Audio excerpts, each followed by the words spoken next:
You didn't just fall in love. You collided with someone who felt familiar in a way that didn't make sense. Not your type, not your plan, not aligned with the checklist you promised yourself you'd follow, and yet something in you refused to walk away. That's what people call a twin flame. And if you've been in it, you already know. It doesn't just feel magical. It feels destabilizing, magnetic, terrifying, like someone reached inside your chest and turned the lights on in rooms you didn't know existed. But here's the part no one talks about enough. The very person who feels like your other half can also be the one who hurts you the most. Why? To understand that, we have to move past the fantasy and look at the psychology underneath. When you meet someone who feels like a twin flame, what often happens first is projection. Carl Jung described projection as the unconscious act of seeing parts of yourself in another person without realizing it. You're not seeing them clearly. You're seeing your own inner world reflected back at you. You don't fall in love with who they are. You fall in love with what they awaken inside you. If you've suppressed your sensitivity, you may be drawn to someone emotionally expressive. If you've buried your ambition, you might be magnetized by someone powerful and driven. If you've rejected your darkness, you may feel pulled towards someone who embodies it unapologetically. In Jungian terms, this relates to the anima and animus, the unconscious feminine side in a man and the unconscious masculine side in a woman.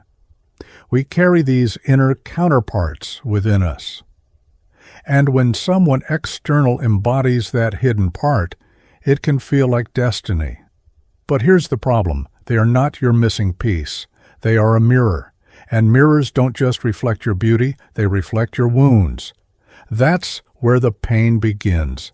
A twin flame dynamic often activates the shadow, the parts of yourself you've disowned, your jealousy, your insecurity, your fear of abandonment, your need to control, your fear of being controlled.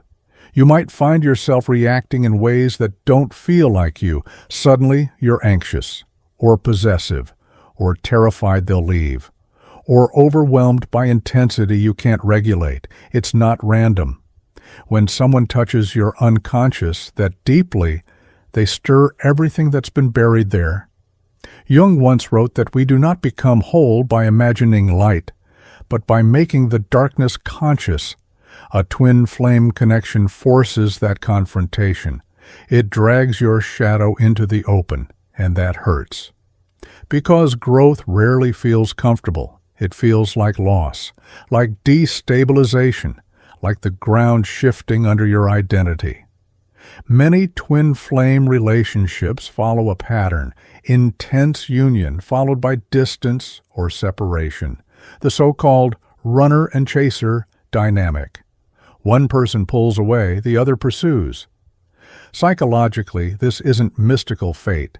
It's attachment systems colliding. If you have abandonment wounds, you may chase harder the moment they withdraw. If they fear engulfment or intimacy, they may retreat the moment things become too emotionally charged. Each person triggers the other's deepest fear. You think they're rejecting you. They think they're losing themselves. Neither of you feels safe. This is why twin flame connections can be so painful, not because they are cursed, but because they are catalytic. They don't soothe your nervous system. They challenge your identity. You start questioning everything: who you are, what you want, what you tolerate, what you deserve. Sometimes this connection exposes how much of your life was built on performance. You realize you've been wearing a persona, the mask Jung described, trying to be acceptable, lovable, impressive. And with this person, the mask slips. That can feel freeing, but it can also feel threatening. Because when someone sees you beyond the mask, you lose control of the image you've curated. Vulnerability feels like exposure. Exposure feels like danger. If both people are not willing to face their own shadows, the relationship becomes a battlefield of projections. You accuse them of being cold when you're terrified of your own emotional dependence. They accuse you of being needy when they're terrified of intimacy. You call it fate. You call it cosmic. But underneath, two unintegrated psyches are colliding. This is where many twin flame stories turn tragic. The intensity gets mistaken for compatibility. The drama gets mistaken for depth. The anxiety gets mistaken for passion. But intensity is not the same as intimacy. Real intimacy feels steady. It feels grounded. It doesn't require constant crisis to prove it's alive. A twin flame connection can hurt you when it remains at the level of projection. When you cling to the idea of them as your other half, you unconsciously hand them responsibility for your wholeness. That's too heavy for any human to carry.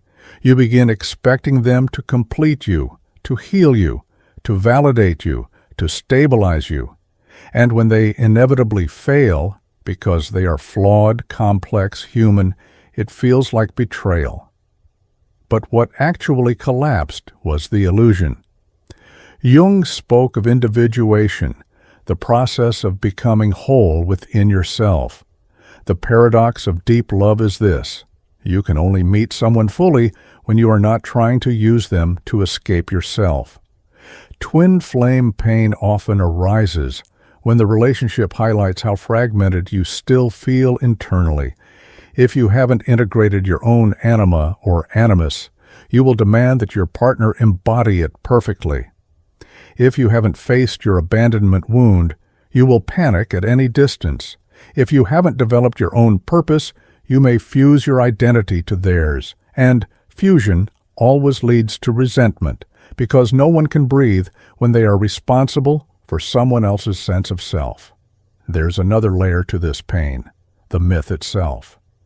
The idea that there is one person destined for you can create enormous psychological pressure. Every conflict feels catastrophic. Every misunderstanding feels like a cosmic error. Instead of seeing two humans learning each other, you see a sacred union being threatened. That pressure intensifies fear. Fear amplifies reactivity. Reactivity damages connection. Ironically, the belief that this is your ultimate soulmate can make the relationship more fragile, not stronger. But here's the deeper truth. Sometimes the purpose of a twin flame connection is not lifelong union. It is transformation. Some people enter your life not to stay, but to awaken you. They expose the cracks in your foundation. They show you where you are still dependent. They reveal what you tolerate out of fear.